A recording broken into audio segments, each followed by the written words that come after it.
Hey, what's up guys? Mad Max here, and of course I forgot to film an intro video before I left my house today, so you're joining me here in Indianapolis International Airport, home of the Indianapolis Motor Speedway, and I'm here today to go pick up my Celine Explorer that I am about to buy. I traveled here with a dealer plated cash, and gonna go check it out and pick it up right now, hopefully.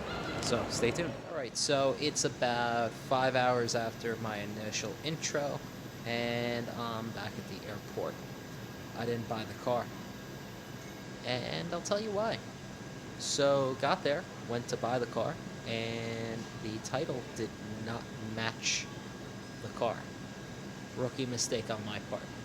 I'm gonna elaborate later when I'm home because my back is killing me and I got a flight to catch. But, yeah, no good. No good.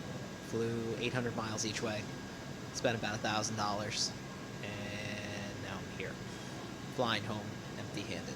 So, stop back soon. Alright guys, so it's been about 24 hours since I last filmed. I managed to throw my back out in Indianapolis, and I am not feeling so great, but I've slept a little bit, and I've tried to collect my thoughts. So, let's start from the beginning.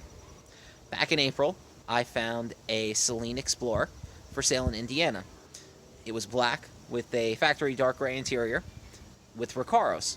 When you do Recaros in a dark gray interior from Celine, they put black seats in. So it's a dark gray black interior. Don't know what you want to call it. Car also had the chrome wheels, had the carbon hood, which is basically as fully loaded as you can get on the window sticker other than big brakes, which were all recalled anyway. And it also had the dealer installed supercharger, though it had been removed and was in a box. At the time, I think the guy was asking $9,000 or $10,000. I offered him $7,000. He said no. He wanted $8,000 come hell or high water. Okay, no problem. So now, first week in October, I threw an offer at him after seeing it on eBay multiple times and not selling. Threw an offer at him of $5,500, which he reluctantly accepted, and I booked a flight out to Indianapolis, which is where this video started off. So, last minute plane ticket to Indianapolis from New Jersey was about $480 with tax. Flew out there, Ubered over to his place, looked at the car, everything looked great. Went to go to the bank to give him money, and the VIN number on the title didn't match the door. And what do I mean by that? Because people are asking me like, oh, was it stolen? No, it wasn't stolen. It wasn't stolen at all. What happened was the DMV mistakenly put an I instead of a 1. Now, that seems like a pretty minor mistake, right? Well, it's not. Now, somebody who's a little bit more eagle-eyed than me probably would have caught this, but there are no I's and O's in titles, only zeros and ones. I didn't catch this. I caught it when I compared it to the door, which obviously was a clerical error. We went to the Indiana Bureau of Motor Vehicles, which was unbelievable. I gotta give a big shout out to Indiana Bureau of Motor Vehicles. You guys have a class act that most states need to really follow because it was wonderful. I can't believe I'm actually using the words wonderful to describe a DMV in another state, but it truly was amazing.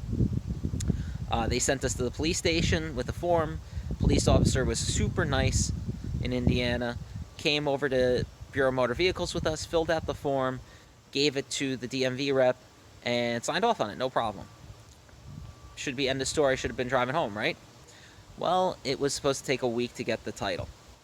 And that's where the problem started. So I had offered to still buy the car at the agreed upon price of $5,500. However, I told him that I was willing to give him $4,500, leave with the vehicle, and when the title came in, give him the last $1,000. This angered him. He literally stormed out of the DMV.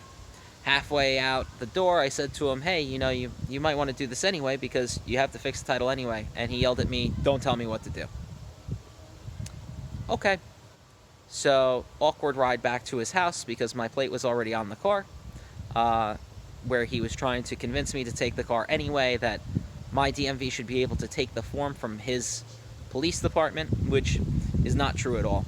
And got back to his house, pulled my plate off, booked an Uber back to the airport, booked another $470-something flight back home, and I'm back in New Jersey.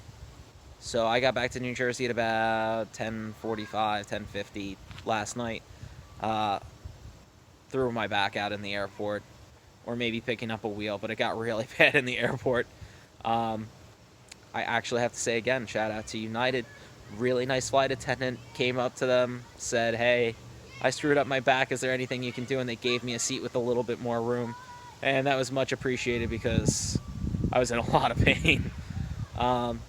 Going to a back specialist tomorrow. I went to the chiro today to try and straighten myself out, but it's still pretty bad. But I did want to go through the whole story. I wanted to explain why exactly I flew out to Indiana, and got to kind of sprinkle in a couple photos here, maybe here.